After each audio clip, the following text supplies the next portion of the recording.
Okay, so we're gonna get into our topic. I've seen this circulate on social media a lot, especially in the Christian community, and it's talking about sage and smudging. And our first question is, where did smudging originate from? Do any of you know where smudging comes from? Have you done your research? Well, my research is a little bit different than what's in the books. They say it came from one part of the world. My research says it came from another part of the world, but we'll see. Well, from what I read, First Lady, it said that it came from, I guess, northwestern Mexico. Some of the sage part. That's the only thing that I've seen. It could be somewhere else. But even the Native American tribes, they did it as well, for ritual purposes. That's the only thing I've seen. Yes, that's where it originated from the Native Americans. And other indigenous people, they burn sage for centuries as part of a spiritual ritual to cleanse a person or space and to promote healing and wisdom. It has been used since the time of the ancient Egyptians and Romans to treat digestive issues, memory problems, and sore throats. I didn't know that either.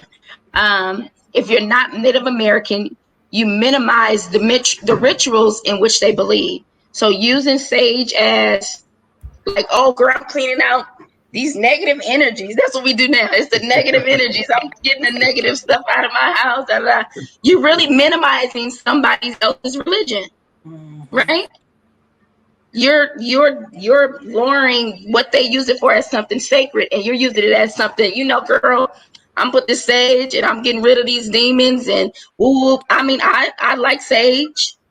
I cook with sage, when I make my dressing and stuff. But I don't think that I fully understood what sage meant to the Native American community. We see it as something, I would say, trendy, right? Not something that is sacred and people use for real like spiritual matters. How do y'all feel about that, understanding that, or knowing what it is and what it's used for now? Well, for me, and I don't know, this may not be the platform for this, but a lot of this stuff really comes from Africa, truthfully.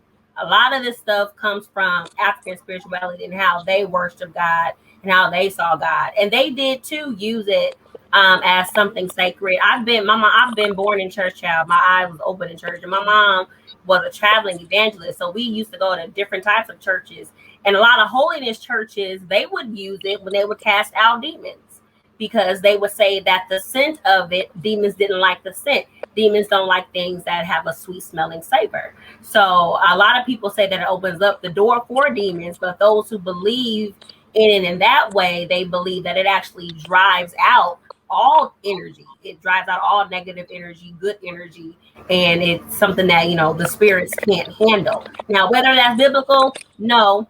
Do they use it in the Bible? They did. Not sage in particular, but smudging was in the Bible in the Old Testament.